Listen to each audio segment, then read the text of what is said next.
양영태TV의 양영태입니다. 오늘은 2월 23일입니다. 금요일이 되겠습니다.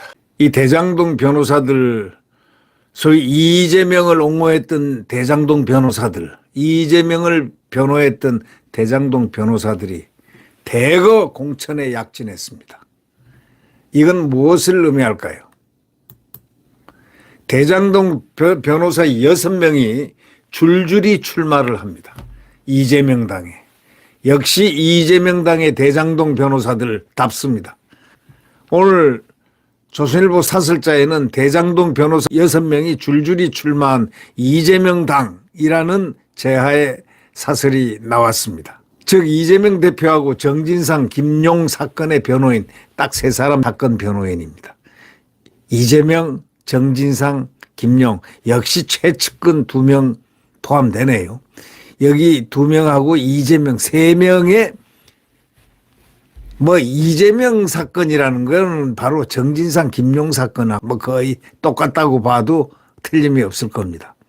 이 변호인 6명이 민주당에 공천을 신청했습니다.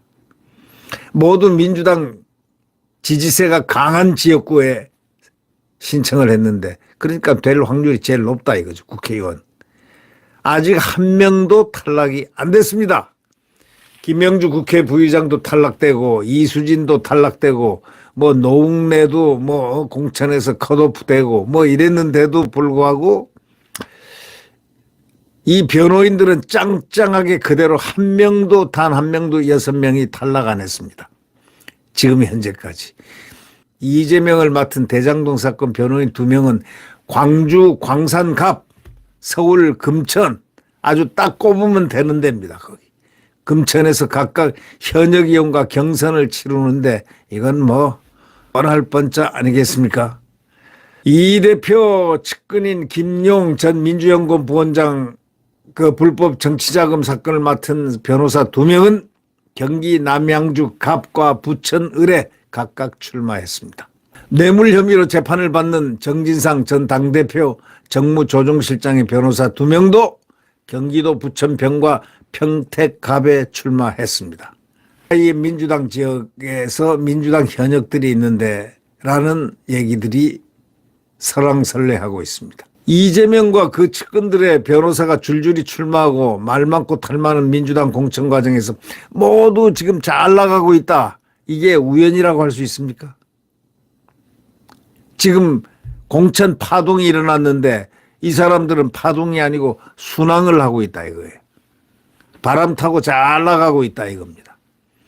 이들과 경선을 치르는 현역 의원은 의원 평가에서 감점을 받을 수 있는 반면에 정치 신인은 경선에서 20% 가점을 받으니까, 예를 들면 20%를 마이너스를 현역은 하고 새로 들어오는 정치 신인은 20% 플러스를 하게끔 됐으니까 결국 30점을 앞서고 들어간다면 그건 100% 된다고 봐도 틀림없습니다. 그렇죠. 이들에게는 현역 의원과는 1대1 경선이 결코 불리한 구도가 아니고 아주 유리한 구도가 되어 있습니다. 애초에 변호사들이 공천을 노리고 이 대표 측 사건을 맡았을 수도 있고, 첫째, 이 대표가 먼저 변호사들에게 출마를 권유했을 수도 있습니다. 이 대표로서는 자신의 혐의와 사건을 내막을 잘 아는 변호사들에게 신경을 안 쓸 수가 없죠. 만약에 이분들이 가서 입을 빡빡빡빡 놀리면 어떻게 되겠습니까?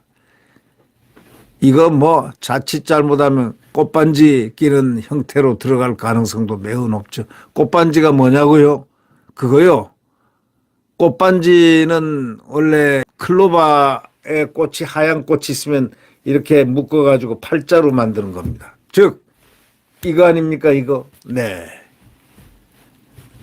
꽃반지.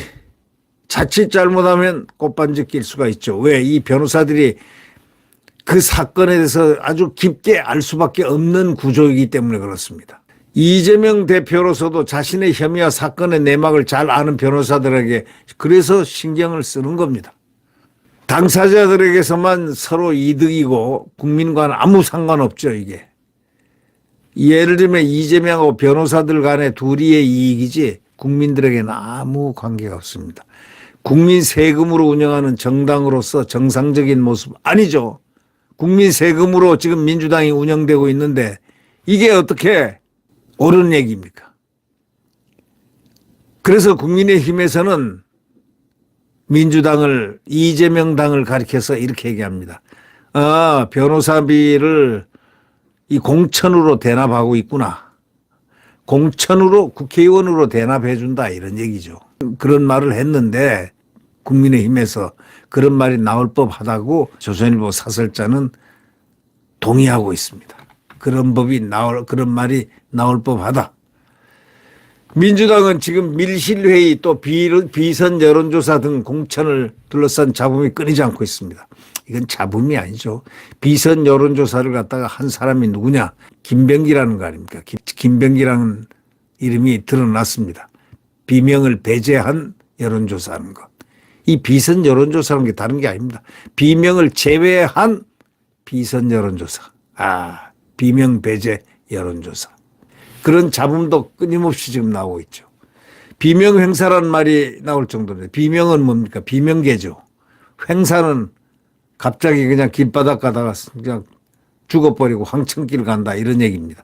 그러니까 공천 비명계는 무조건 잘려 뭐 이런 겁니다. 비명 행사라는 말이 나올 정도로 이재명에게 맞섰던 사람을 다 쳐냈습니다. 이건 이재명 사당이 됐다는 말이 이제 공견하게 나옵니다. 뭐 과거에 건덕지 하나라도 있으면 그대로 날려버립니다. 당 원로인 권노갑 고문, 정대철, 헌정회장, 김원기, 임채정, 문희상 전 국회의장과 정세균, 김부겸 전 총리까지 나서서 공정하지 못하다 공천이, 이재명 공천이 불공정하다 이렇게 외쳐도 지금 마이동풍입니다. 이재명에게는 책임을 묻고 있지만 지금까지 이재명은 뭘 모르고 있습니다. 민주당 의원들은 21일 의원총회를 열고 이재명을 성토했습니다만은 이재명이 안 나왔습니다. 그 자리에. 의원총회에 나오지도 않습니다. 자기 곤란하면 안 나갑니다. 황제 폐하께서 어떻게 나가겠습니까? 옥체를 보존하소서 하는 밑에 친명계들이 있을 거 아니겠습니까? 옥체를 보존하소서, 여기 나오면 혼 좀 나십니다. 상감마마 이렇게 말을 했겠죠. 안 나왔습니다. 툭 하면 사퇴하라는 소리를 하는 분들이 많습니다. 그러면 365일 동안 하려면 대표가 365명이 돼야 된다는 겁니까? 뭐 이런 식으로 말이죠.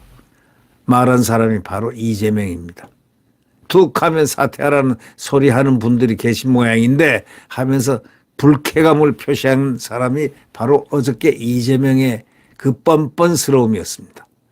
자, 이재명은 이제 여야 합의로 정해야 할 선거제도를 혼자서 결정했는데요. 혼자 결정만 한 거 아니잖아요. 여러분 잘 아시다시피 저기 남쪽에 광주에 가가지고 묘지에서 딱 상복을 입고 준연동형 비례대표제 뭐 운운하면서 자기도 모르는 말을 용어를 써가면서 하는데 국민들이 그게 알아먹는 분이 단 한 분이라도 있었을까요? 왜? 그건 진실시 못하고 속이 검은 게 나타날까 봐 계속 어려운 말을 돌려가지고 써가면서 그냥 오리무중으로 빠게 만드는 언어작전을 한 게 아닌가 그렇게 느껴집니다. 여러분은 어떻게 생각하십니까? 선거제도도 자기 혼자 결정했죠. 공정하고 투명해야 할 공천도 정적을 제거하는 도구로 썼죠. 그 빈자리를 또 자신의 측근, 또 친북 괴담 세력, 괴담 세력, 그 다음에 종북 세력으로 공천을 채웠죠. 거기다가 대장동 변호사들 6명을 대거 순항을 하고 있죠. 지금까지 거기서 6명 중에서 1명도 컷오프된 사람이 없습니다. 이재명 대한민국 정치인입니까? 이렇게 해야 됩니까?